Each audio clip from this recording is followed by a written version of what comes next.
Hello, welcome to the NBN Play-In Playoff Pod.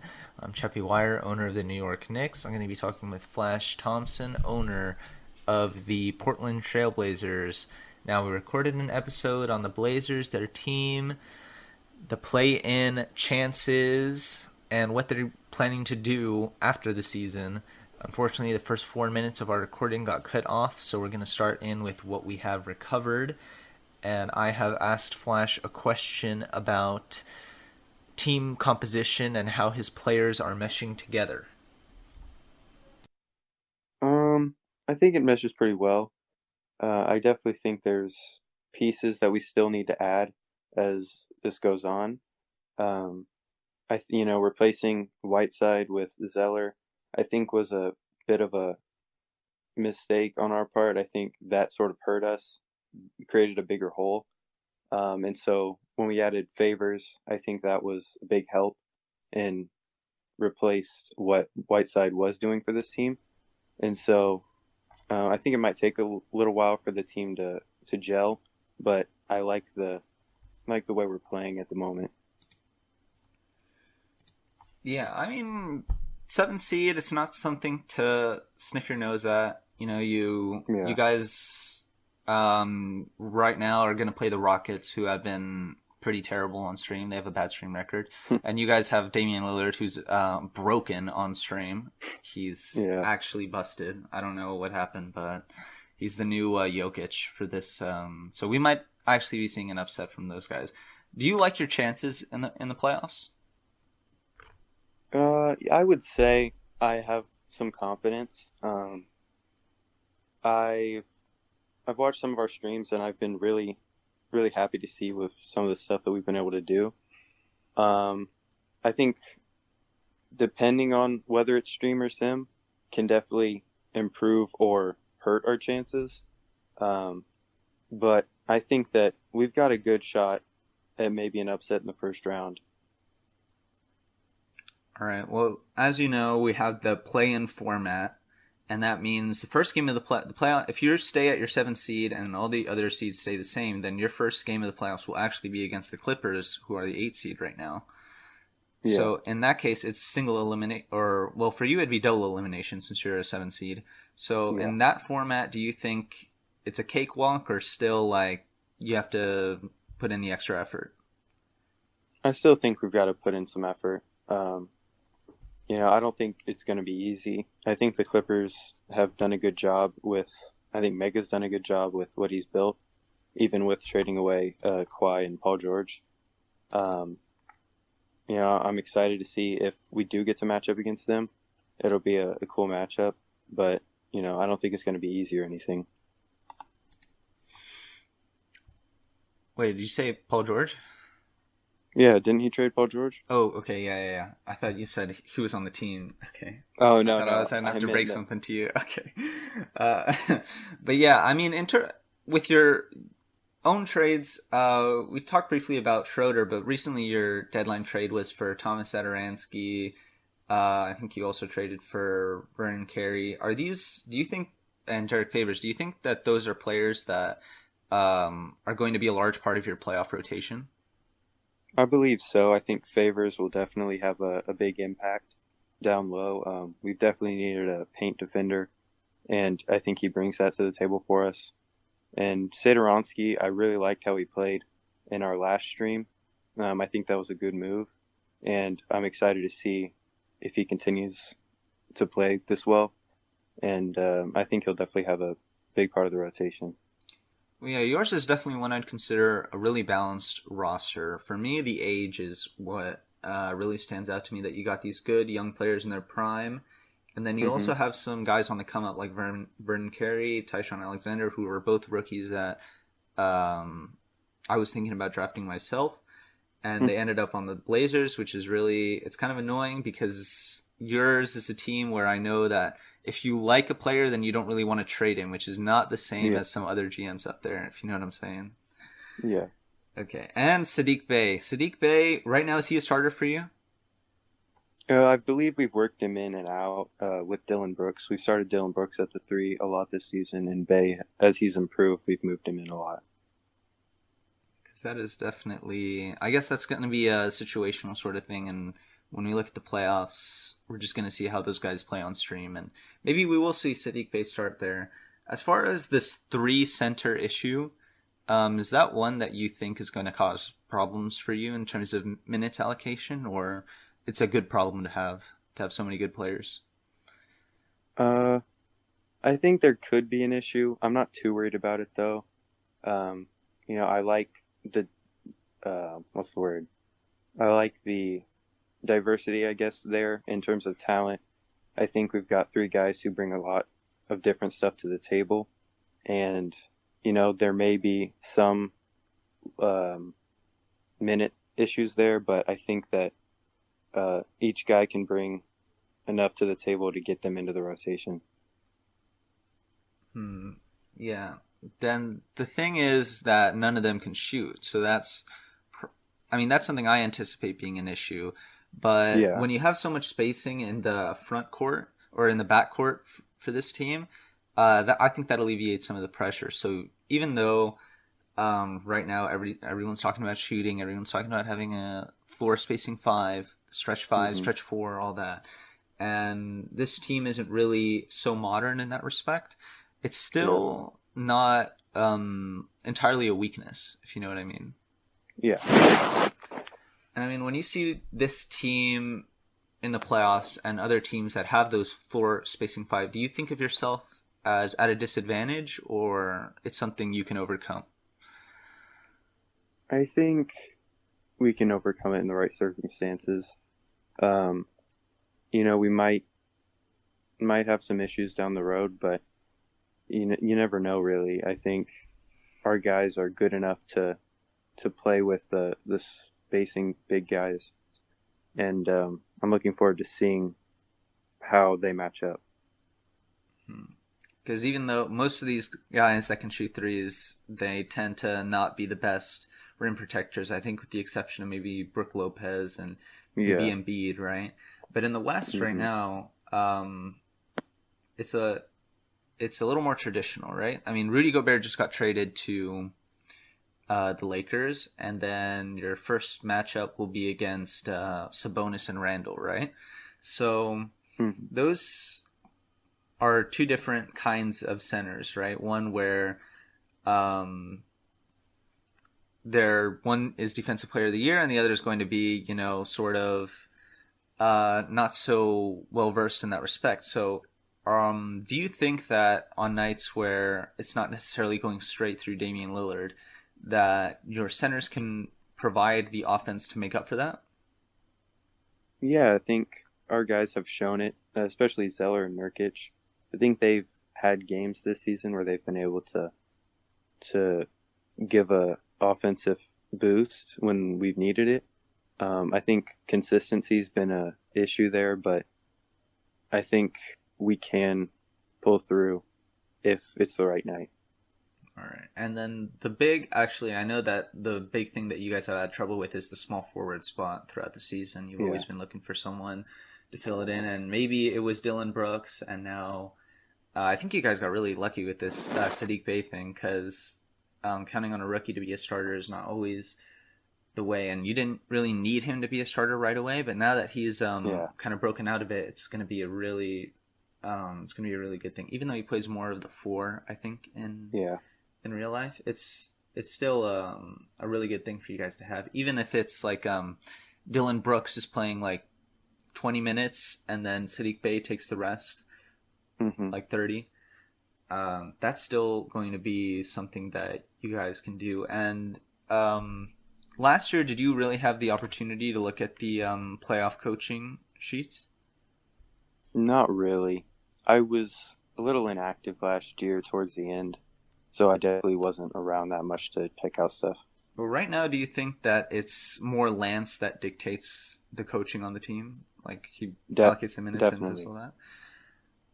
So, He Go ahead. but you're familiar with the sheets and how your team is being run, right? Yes. Okay. So then what were you saying?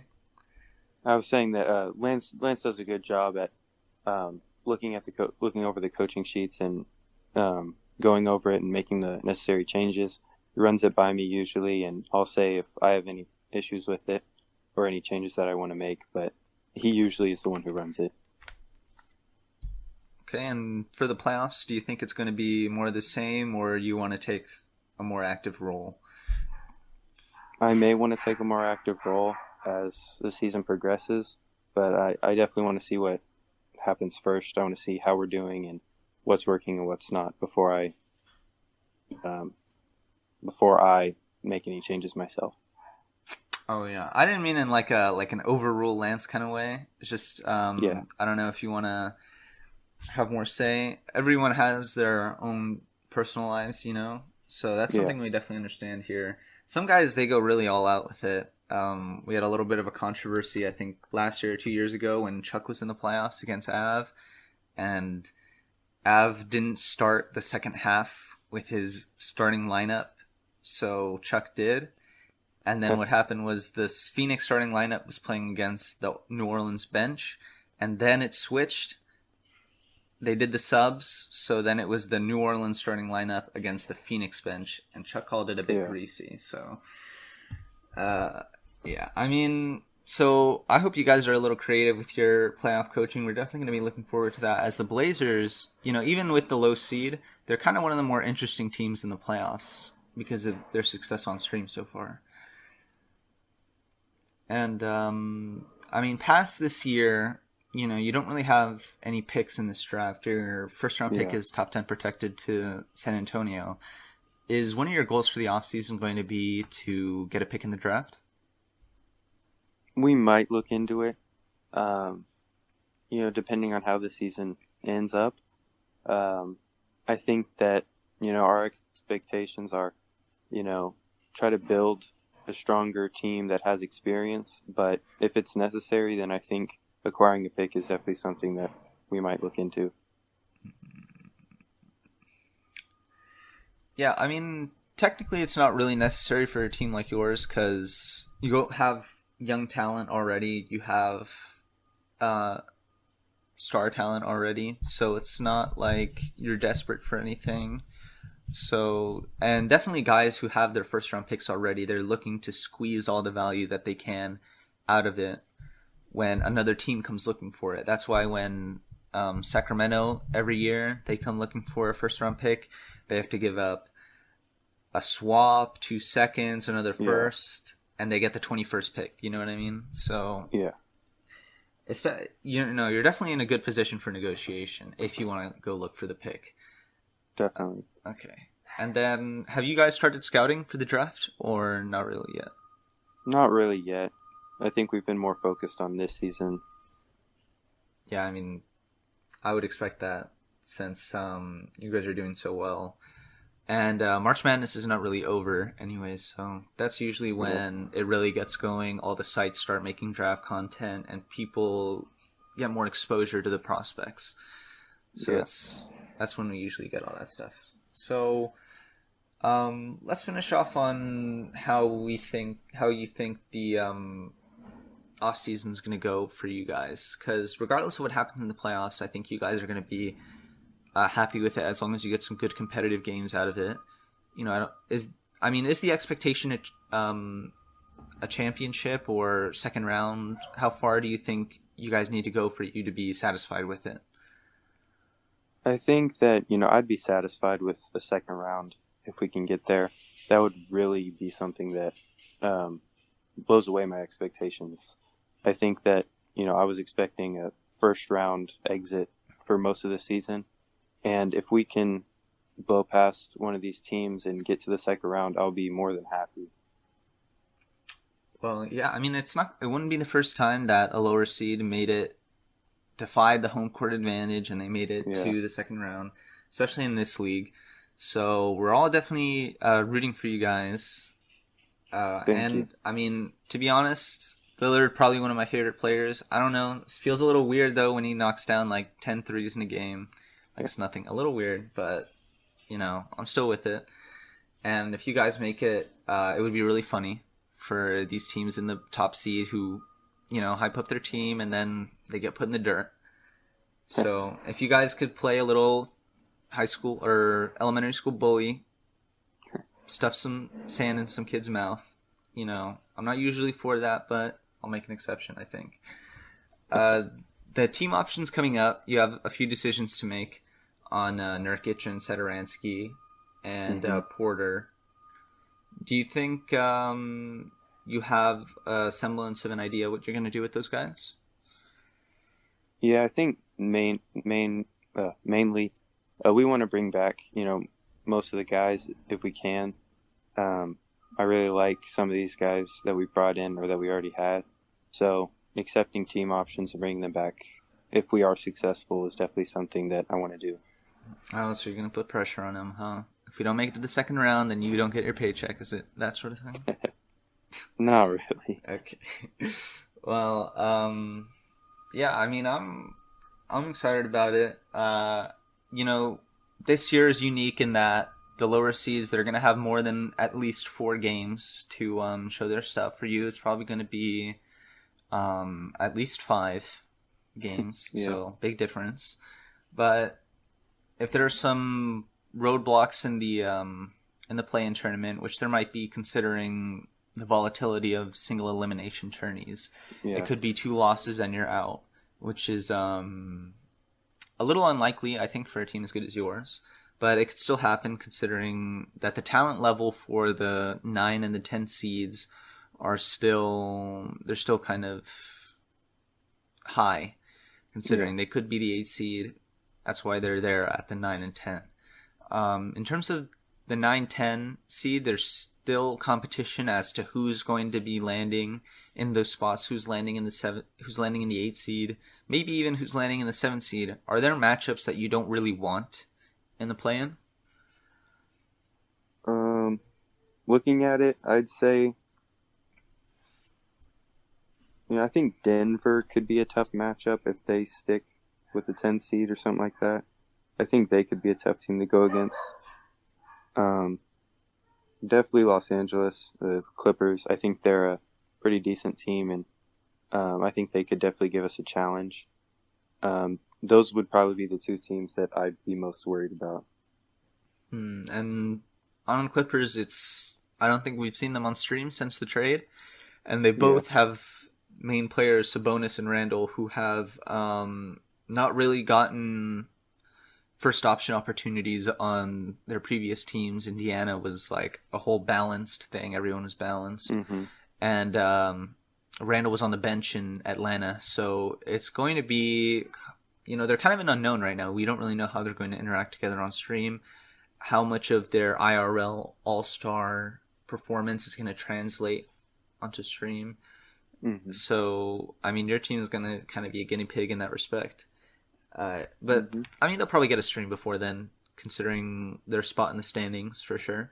So we'll see, and you won't have to go in blind.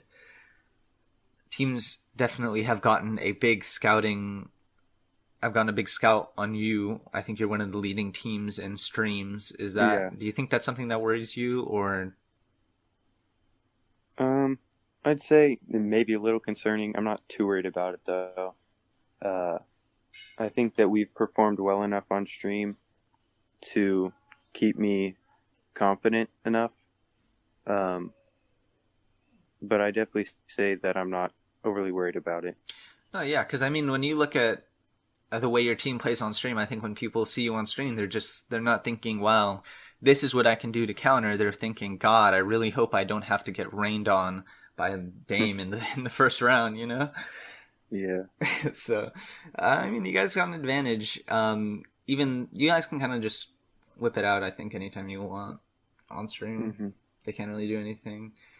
Um, the big thing I think that you guys can do in the off season is trade McCollum. That's like the one large avenue that's open to you, considering he's a really good player and his large contract allows you to trade for other large contracts. Um, Yeah. do you think that he's at an untouchable level, or that he's really trade bait kind of right now? I think he could be both. I think I like how he's been playing and I like what he's done for this team. But I definitely think with the right offer that we'd be open to trading him. Well, let's hope that right offer is not some strange thing for you guys, because I want to see you guys succeed. I don't want it to be another Lakers situation. Yeah. You guys get but really the contract situation is really good for you guys because all your main players are signed for a really long time. Even Sadiq Bey, that guy's going to be with your team at least like 7 years. So it's not gonna. I don't think it'll be a really entertaining off season for you guys since I think what is probably recommended for you guys is to hold onto your pieces and not make huge trades. And I think the huge trades that we've seen this season are going to kind of die down a little bit. It's probably not going to be as volatile a season next year when people want to hold on to the superstars rather than trade them. But, there's one every year, so we'll see what happens. Maybe it's you guys. Or maybe you guys benefit from it. I don't know. So we'll definitely see. And but you guys have this playoff thing happening. And for us teams at the bottom and the dregs, we get to look and see if the underdog will triumph overall. And definitely you guys are one of the teams that I'm looking forward to. So we're going to see. We're at like 25 minutes, so I don't have too much material to go on. Do you have anything left that you like to say about your team? No, not really. I think I'm good. All right. Well, then I'm going to wish you luck on this with your team, with your playoff seed. Maybe you get to the sixth seed, and then it was so pointless for me to have you on here anyway since you won't be in the plan. But you got a little room to make up. But I anticipate you guys are going to keep winning games. Maybe is Dame your MVP? We'll leave it on that. Yeah, I would say so. All right. So maybe you'll have a spot on my ballot too. All right. So we'll leave on that note. Dame for MVP campaign from Portland Trailblazers owner Flash Thompson, and we'll leave it there. All right, good.